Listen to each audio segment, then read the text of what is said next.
ശിവശങ്കർ, ഇപ്പോൾ E D എപ്പോഴും പ്രതിപക്ഷ രാഷ്ട്രീയ കക്ഷികളുടെ ആരോപണം ഏറ്റുവാങ്ങുന്ന ഏജൻസിയാണ്. ഇ ഡിയെ ഇലക്ഷൻ ഡിപ്പാർട്ട്മെന്റ് എന്നത് മുതൽ എക്സ്റ്റോർഷൻ ഡിപ്പാർട്ട്മെന്റ് എന്ന് വരെ പ്രതിപക്ഷ രാഷ്ട്രീയ കക്ഷികൾ ആക്ഷേപിക്കാറുണ്ടെന്ന് മാത്രമല്ല, ഇ ഡിയുടെ പല നടപടികളും ഇപ്പോൾ തൃണമൂൽ കോൺഗ്രസ് പോലുള്ള പാർട്ടികൾ തടയുന്ന സാഹചര്യം പോലും ഉണ്ടാകാറുണ്ട് മറ്റ് സംസ്ഥാനങ്ങളിൽ.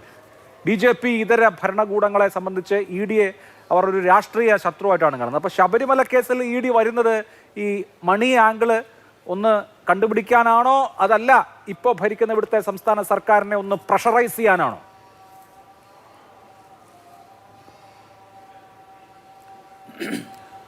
അഭിലാഷ്, ഞാനിത് ആദ്യം തൊട്ട് തുടങ്ങാം. ഒന്ന്, ഈ ചർച്ചയിലുടനീളം ഇ ഡിയെ ഞാൻ അതിൻ്റെ ഒരു അഡ്വക്കേറ്റ് ഒന്നുമല്ല. പക്ഷേ എങ്കിലും തെറ്റായ ചില ധാരണകൾ ഈ ചാനലിൻ്റെ ഈ ഡിബേറ്റിൻ്റെ കാണികൾ കിട്ടുമെന്നുള്ളത് കൊണ്ട് മാത്രമാണ് ഈ രണ്ട് ക്ലിയറൻസ് വരുന്നത്.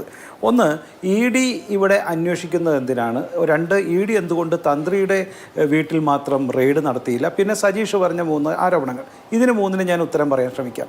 ഒന്ന്, ഇ ഡി എന്തുകൊണ്ടാണ് ഇവിടെ തന്ത്രിയുടെ വീട്ടിൽ ഇതുവരെ റെയ്ഡ് നടത്താത്തത് എന്ന ആരോപണമാണെങ്കിൽ ശങ്കർദാസിൻ്റെ വീട്ടിലും നടത്തിയിട്ടില്ല. ഇവിടെ ഈ റെയ്ഡ് നടക്കുന്ന വീടിൻ്റെ തൊട്ടടുത്ത് തന്നെയാണ് മറ്റൊരു വീടിൻ്റെ തൊട്ടടുത്ത് തന്നെയാണ് ശങ്കർദാസിൻ്റെ വീടും. അത് കാരണം അവസാനം അറസ്റ്റ് ചെയ്ത 2 പേരെ നടന്നിട്ടില്ല എന്നാണ് ഞാൻ മനസ്സിലാക്കുന്നത്. അത് ഇനി നടക്കുകയും ചെയ്ത് ഞാൻ വിശ്വസിക്കുന്നു. എന്തുകൊണ്ട് ഇ ഡി എന്നുള്ള ചോദ്യത്തിന് നമ്മൾ മനസ്സിലാക്കേണ്ടത്, പലതവണ സംസ്ഥാനത്തെ ഹൈക്കോടതി, ഏറ്റവും നീതിന്യായ കോടതി പലതവണ പറഞ്ഞിട്ടുണ്ട്, ഇതിൽ അന്താരാഷ്ട്ര ബന്ധമുണ്ട്, ഇതിൽ വലിയ മണി ട്രാൻസാക്ഷൻ നടന്നിട്ടുണ്ട്, ഇത് വെറും കൊള്ളയല്ല, വെറും സ്വർണം, ഒരു 10-50 കിലോ സ്വർണത്തിൻ്റെ പ്രശ്നമല്ല, ഇതിൽ വലിയ അന്താരാഷ്ട്ര ബന്ധമുണ്ട്, ഇതിന് ഐതിഹ്യപരമായ അല്ലെങ്കിൽ ഇതിൻ്റെ ഒരു പുരാതന വസ്തു എന്ന രീതിയിൽ വിറ്റതിൻ്റെ വലിയ പണത്തിൻ്റെ ട്രാൻസാക്ഷൻ ഉണ്ടെന്ന് പറഞ്ഞിട്ടുണ്ട്. അതുകൊണ്ട് തീർച്ചയായും PMLA കേസ് ഇതിൽ ഉണ്ടാകും എന്നുള്ള കാര്യത്തിൽ യാതൊരു സംശയവുമില്ല. അതുകൊണ്ട് ഇ ഡി അന്വേഷണം മാത്രമാണ് ഉത്തമം. അത് പോലീസിന് നേരത്തെ പറഞ്ഞ പോലെ യാതൊരു ഉപകരണങ്ങളോ അല്ലെങ്കിൽ അതിൻ്റെ ഒരു നിയമപരമായി അത്തരം വശങ്ങളെ ചർച്ച ചെയ്യുവാനുള്ള അല്ലെങ്കിൽ ഡിബേറ്റ് ഒരു അന്വേഷണം നടത്താനുള്ള അവകാശമില്ലാത്ത പോലീസിന്, SITക്ക് അത് പറ്റില്ല എന്ന വിശ്വാസവും എനിക്കുണ്ട്.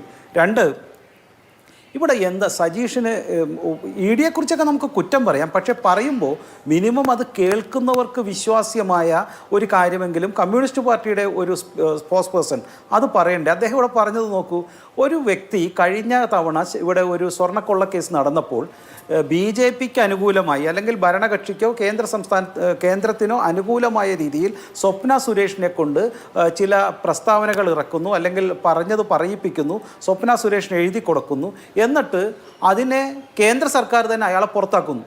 സത്യത്തിൽ കേന്ദ്ര സർക്കാരിന് അനുകൂലമായി അദ്ദേഹം സ്വപ്ന സുരേഷിനെ കൊണ്ട് ചില കാര്യങ്ങൾ പറയിപ്പിച്ചിട്ടുണ്ടെങ്കിൽ അദ്ദേഹത്തിന് പ്രമോഷൻ കൊടുക്കുകയും അദ്ദേഹത്തെ നിലനിർത്തുകയല്ലേ വേണ്ടത്.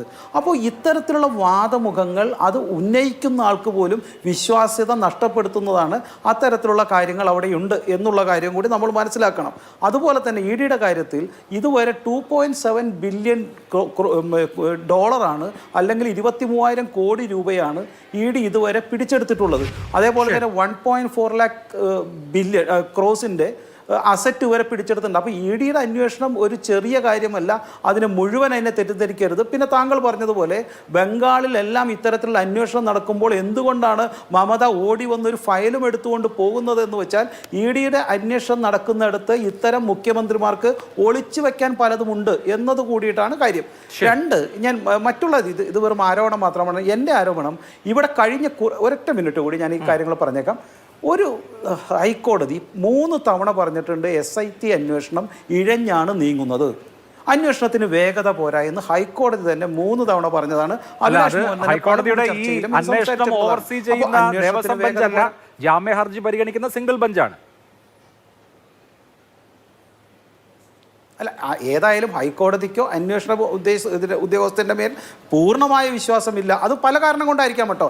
ഞാൻ അവിടെ വേണ്ടത്ര സൗകര്യമില്ല, അത് വളരെ പഴകിയൊരു കെട്ടിടത്തിൽ ഒരു മുറിയിലാണ് 10 പേരിട്ടിരുന്ന് അന്വേഷണം നടത്തുന്നത്, അവർക്ക് വേണ്ടത്ര വാഹന സൗകര്യങ്ങളൊന്നും ഈ സംസ്ഥാന സർക്കാർ കൊടുക്കുന്നില്ല എന്നുള്ള ആരോപണം എല്ലാം ഞാൻ ഉൾക്കൊണ്ടുകൊണ്ട് തന്നെയാണ് പറയുന്നത്. ഇതിന് വേഗത പോരാ, അല്ലെങ്കിൽ അന്വേഷണത്തിന് വേണ്ട രീതിയിൽ ചെയ്യാൻ പറ്റുന്നില്ല. രണ്ട്, ഇത്തരം അന്വേഷണങ്ങൾ മാത്രം പോരാ, CBI അന്വേഷണം വേണം. കാരണം ഇതിന് അന്താരാഷ്ട്ര ബന്ധമുണ്ട്, അന്താരാഷ്ട്ര ലോബിയുണ്ട് എന്ന് പറയുന്നതും ഹൈക്കോടതി തന്നെയാണ്. അപ്പോൾ ഈ പോലീസിനെ കൊണ്ട് അത്തരം അന്വേഷണം, സംസ്ഥാനത്തെ SIT കുറിച്ചുണ്ട്, അത്തരം അന്വേഷണം പറ്റില്ല. അതുകൊണ്ട് CBI അന്വേഷണം വേണ്ടി വരും. ഞങ്ങൾ അതിന് പരാതി പോയിട്ടുണ്ട്. ഇത് മാത്രമല്ല, 20 വർഷത്തെ ഈ അന്വേഷണങ്ങൾക്കൊക്കെ ഒരു CAG ഓഡിറ്റിനോട് വേണ്ടി വരും. കാരണം പോലീസ് ഉദ്യോഗസ്ഥന്മാർക്ക് ഇത്തരം ട്രാവൻകൂർ ദേവസ്വം ബോർഡിന്റെ പൂർണ്ണമായ ഓഡിറ്റിംഗ് നടത്താനുള്ള അധികാരവുമില്ല, അതിനുള്ള ടെക്നിക്കൽ നോളജ് ഇല്ല, ഫിനാൻഷ്യൽ ടെക്നോണിക്കൽ നോളജ് ഇല്ല എന്നുള്ളത് കൊണ്ട് CAG ഓഡിറ്റിംഗ് കൊണ്ട് വേണ്ടി വരും. ഇതാണ് ഒരു സംസ്ഥാന സർക്കാർ ഈ അന്വേഷണത്തെ കൃത്യമായി സമീപിക്കുകയാണെങ്കിൽ ചെയ്യേണ്ടത്.